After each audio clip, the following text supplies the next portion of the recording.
So, I was gonna go to sleep, but the Holy Spirit just gave me something, and it was really, really good.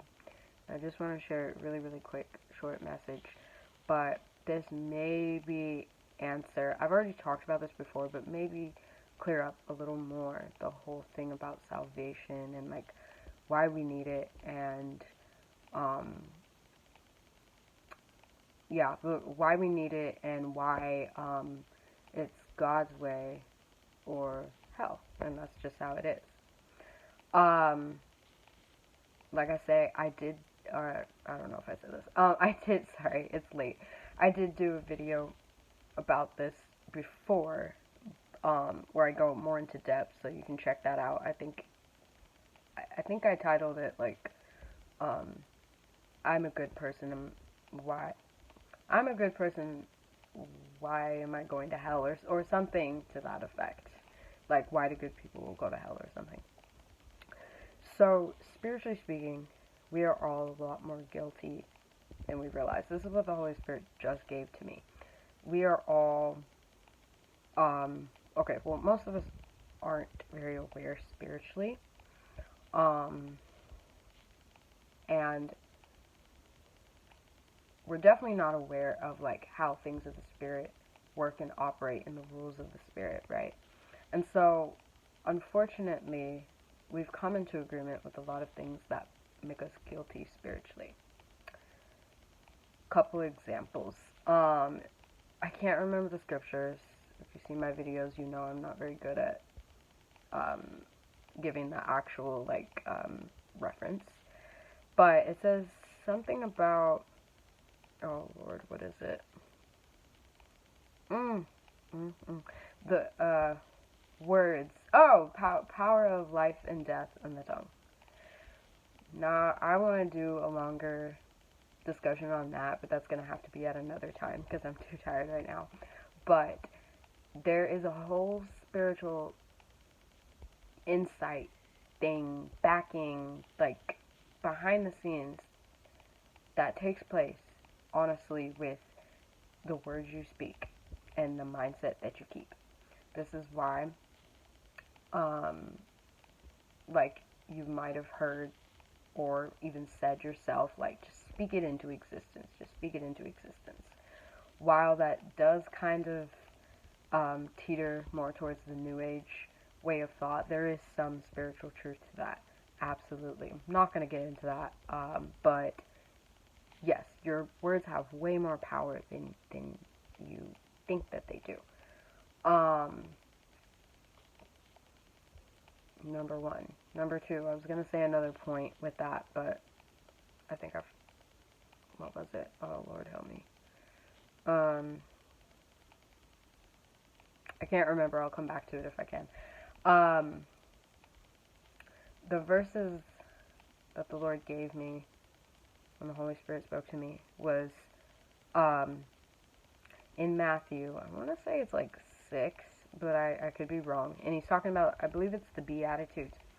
And Jesus highlights how the law was given and people thought like, oh, as long as, I do this, I'm following the law, or don't do this, I'm not breaking the law. But he comes to give more insight, he comes to give more revelation, and he says something around the lines of, he breaks down several laws, and one of them is about, what is it, you've heard it said, like, blah, blah, blah, but if you even look at a woman lustfully, you have already committed adultery of the heart. 1. 2, there's another one that's like, something about, like, if you, what is it? There's a lot. There's another one that it's like, if you harbor hate towards someone, you basically, that's like killing them spiritually. And this like sounded an alarm in my mind, and I'm like, so things of the Spirit are just that, things of the Spirit. They're not so, okay. The physical effect of things, like if I were to actually kill someone, terrible, but if I were to do that, right, that that's the, how do I say this? That is the manifestation of what was already in my heart, what was already in my mind, right? Things of the Spirit are not like tangible things. They're the things that are in your mind and in your heart and in your spirit, right? There's another verse in Job that talks about Satan's fall from heaven, and it's not that he sinned. It says, you were perfect from the day you were created, but iniquity was found in you. So that means that he didn't sin. He didn't sin when he was in heaven. You can't sin in heaven. It's a perfect atmosphere. You can't do that. But iniquity was found in him. Iniquity is different from sin. Iniquity is more aligned with the mindset and the heart posture, heart position that you have that justifies a certain way of thought to then create an action that makes the sin, if that makes sense. So for instance, if I have an anger problem and I go around, I'm always angry at people or whatever the case is, that's an iniquity that's in me, and that obviously can very easily warp to, anger and hate. Is there even like a division there?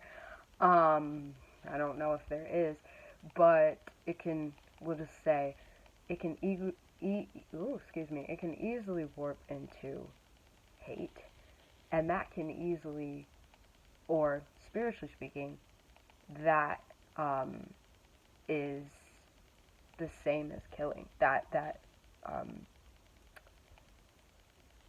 perspective, that look onto someone else, like, I hate you, like I don't have any regard for your life, because that's not what Jesus called us to how he called us to be, So when you say you hate someone, you're like genuinely, not jokingly, but genuinely, you're saying like, I have no regard for your life, like live or die, I don't care.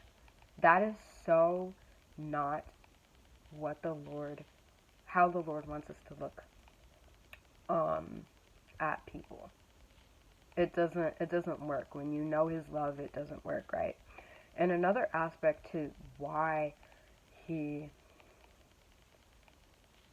things are so like black and white, it's his way or hell, and that's the only other option, is because he has designed every single person to fulfill some purpose and to be a salvation for someone. Even if it's just like some encouragement, not necessarily like actually like physically saving someone's life, but even if it's just encouragement. Encouragement can save someone's life, right? So he has designed every single one of us with that goal in mind. When we don't come into agreement with, yes, you are God and Lord over my life, and yes, I want to fulfill your purpose, in his view, there's a whole lot of issues with that, but there are people that God has called you to be a beacon of light for, to save, to encourage, whatever, that will reach more people, and you turned your back on that, and you've allowed, how do I say this? You've allowed, how do I say this nicely? I'm trying to think of a way to like not make it sound so bad, but basically, people won't get, people won't, I can't really say it nicely. People won't get saved because of you, because of the mantle that you're not willing to take up. I'm sorry. I know that sounds really mean, but it's actually true, and it's why I feel so convicted now to like actually take this faith and this walk seriously, now that not only have I had amazing heavenly encounters and interactions, but also, which I know is not just for my benefit, but for the benefit of others. Excuse me, but how the Lord speaks to me is He normally will give me kind of the spiritual insight of things. So with that, I'm like, oh shoot, this is way more serious than I ever would have thought. And yeah, so it's like, you know, this is why on Judgment Day, none of us are going to really be innocent. Even myself now, um, you know, we have salvation through Christ, and I'll have to answer for what I missed, and what I messed up on. But you who turn your back on the Lord, yeah. So I don't know. I hope this helps someone understand like why His way is so important, and the way that He's made Himself available to us is through His Son Jesus Christ, and that's the only way. So that's why it's that black and white. There is no other, there is no other options. So hope this helps someone. Bye.